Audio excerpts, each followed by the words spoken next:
première chose que je peux vous dire, c'est qu'on habitait au 6e à pied, et que pour Madame Rosa, avec tous ces kilos qu'elle portait sur elle et seulement 2 jambes, c'était une vraie source de vie quotidienne, avec tous les soucis et les peines.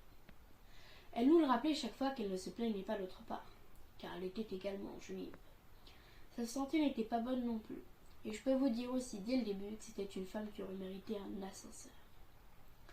Je me rappelle lui avoir dit ça très franchement. Il faut maigrir pour manger moins. Mais c'est très dur pour une vieille femme seule au monde. Elle a besoin de plus d'elle-même que les autres. Lorsqu'il n'y a personne pour vous aimer et autour, ça devient de la graisse. Je m'appelle Mohamed, mais tout le monde m'appelle Momo pour faire plus petit. Au début, je ne savais pas que je n'avais pas de mère. Je ne savais même pas qu'il en fallait une. Madame Rosa évitait d'en parler pour ne pas me donner des idées. Je ne sais pas pourquoi je suis née ni qu'est-ce qui s'est passé exactement. Il y avait chez nous pas mal de mères qui venaient 1 à 2 fois par semaine, mais c'était toujours pour les autres. Nous étions presque tous des enfants de pute chez Madame Rosa. Et quand elle partait plusieurs mois en province pour se défendre là-bas, elle venait voir leur môme avant et après.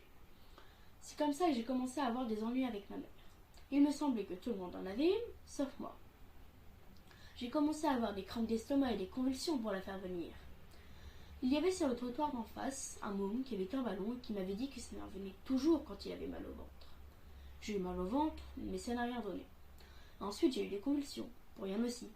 J'ai même chié partout dans l'appartement pour plusieurs remarques. J'ai continué à chier pour le principe, mais ce n'était pas une vie. On était alors 7 enfants de pute en pension chez Madame Rosa, et ils se sont tous mis à chier à qui mieux mieux, car les gosses sont tous très contagieux. Quand il y en a un, c'est tout de suite les autres. Il y avait tant de caca partout que je passais inaperçu là-dedans. Madame Rosa était déjà vieille et fatiguée. Et même sans ça, elle le prenait très mal, car elle avait déjà été persécutée comme juive. Elle grimpait ses 6 étages plusieurs fois par jour, avec ses 95 kilos et ses 2 pauvres jambes. Elle rentrait, elle sentait le caca, et se mettait à pleurer, car il faut la comprendre. Elle disait: « Les Français sont 50 millions, et s'ils avaient tous fait comme vous, même les Allemands n'auraient pas résisté. » Madame Rosa avait bien connu l'Allemagne pendant la guerre. Mais elle en était revenue. Elle rentrait, elle sentait le caca, et elle se laissait tomber avec ses paquets dans son fauteuil, et elle se mettait à crier: « C'est Auschwitz! C'est Auschwitz !» car elle avait été déportée à Auschwitz pour les Juifs. Je peux dire ça à la décharge de Madame Rosa. Comme juive, c'était une sainte femme. Moi-même, si je devais rester en France jusqu'à ce que mort s'en suive, il fallait me rappeler que j'ai un pays à moi.